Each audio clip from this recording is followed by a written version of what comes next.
Hi friends, welcome to Nisha's Food Hut Tamil. இன்னைக்கு நம்ம ஒரு கப் இட்லி மாவு வச்சு ஒரு டேஸ்டியான ஈஸியான சிம்பிளான ஈவினிங் ஸ்நாக்ஸ் ரெசிபி பார்க்க போகிறோம். அதுக்கு பார்த்தீங்கன்னா நான் ஒரு பேனில் வந்து ஒரு கப்பு பொட்டுக்கடலை சேர்க்குறேன். பொட்டுக்கடலையை நம்ம நல்லா வறுக்க போகிறோம். லோ ஃப்ளேம்லேயே வச்சு நல்லா ஒரு 5 நிமிஷத்துக்கு வறுத்து எடுத்துக்கலாம். இப்போ பாருங்கள், பொட்டுக்கடலை வறுத்தாச்சு. கொஞ்சம் ஆற விட்டுட்டு வறுத்த பொட்டுக்கடலையை வந்து மிக்சர் ஜாரில் சேர்த்துக்கலாம். இப்போது இது கூட நம்ம வந்து கொஞ்சம் மசாலாலாம் சேர்க்க போகிறோம். 3/4 ஸ்பூன் அளவு வரமிளகாய் தூள் சேர்க்குறேன். உப்பு வந்து தேவையான அளவு உப்பு பார்த்து போட்டுக்கோங்க, ஏன்னா நம்ம அரைச்ச இட்லி மாவுலேயும் உப்பு இருக்குது. பெருங்காயத்தூள் இல்லைன்னா கட்டி பெருங்காயம் ஒரு 1/4 ஸ்பூன். இது எல்லாத்தையும் சேர்த்துட்டக்கப்புறம் நல்லா வந்து ஒரு ஸ்மூத் பவுடராக வந்து அரைச்சி எடுத்துக்கலாம். பாருங்கள், நம்ம அரைச்சக்கப்புறம் எந்த கட்டி எந்த ஒரு துளிரும் இல்லாமல் இந்த மாதிரி நல்லா சாஃப்டாக இருக்கிற மாதிரி பார்த்துக்கோங்க.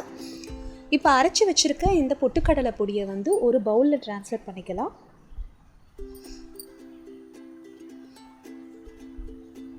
அவ்வளோதான்.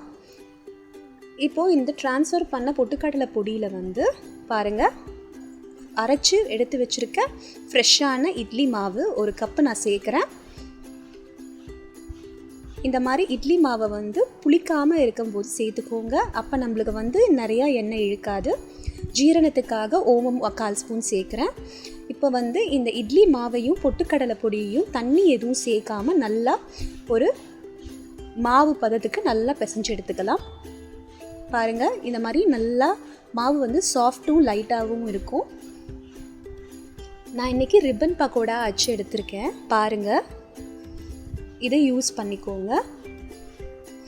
இந்த முறுக்கு மேக்கர் உள்ளே வந்து இப்போ நான் வந்து எண்ணெயை வந்து தடவி விட போகிறேன்.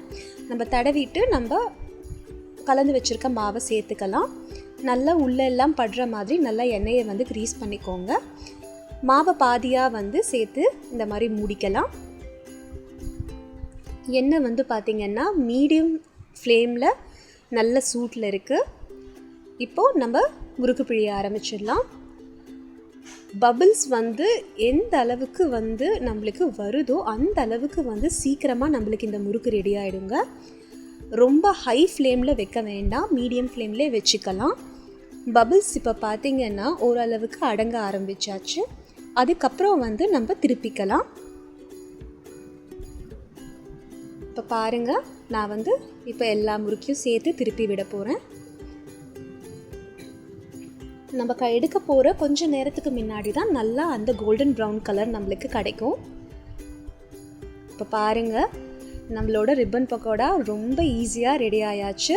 ஒரு கப்பு இட்லி மாவு வச்சு நம்ம 10 நிமிஷம் இருந்தால் போதுங்க, நம்ம செஞ்சு முடிச்சிடலாம். எவ்வளோ ஈஸியாக நம்ம செஞ்சு முடிச்சிட்டோம் பாருங்கள். நம்ம யூஸ் பண்ணியிருக்கிற இன்க்ரீடியன்ஸுமே வந்து பார்த்திங்கன்னா ரொம்ப கம்மி. கண்டிப்பாக இதை வீட்டில் ட்ரை பண்ணி பாருங்கள். ட்ரை பண்ணி பார்த்துட்டு உங்களோட கருத்தை வந்து கமெண்ட் செக்ஷனில் பதிவு பண்ணுங்கள். பக்கத்தில் இருக்க பெல் ஐக்கானை ப்ரெஸ் பண்ணுங்கள். என்னோடய ஃப்யூச்சர் வீடியோஸ் எல்லாமே உங்களுக்கு கிடைக்கும்.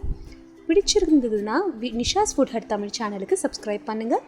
என்னோடய எல்லா வீடியோஸும் உங்களுக்கு வந்து முதல்ல கிடைக்கும். நன்றி.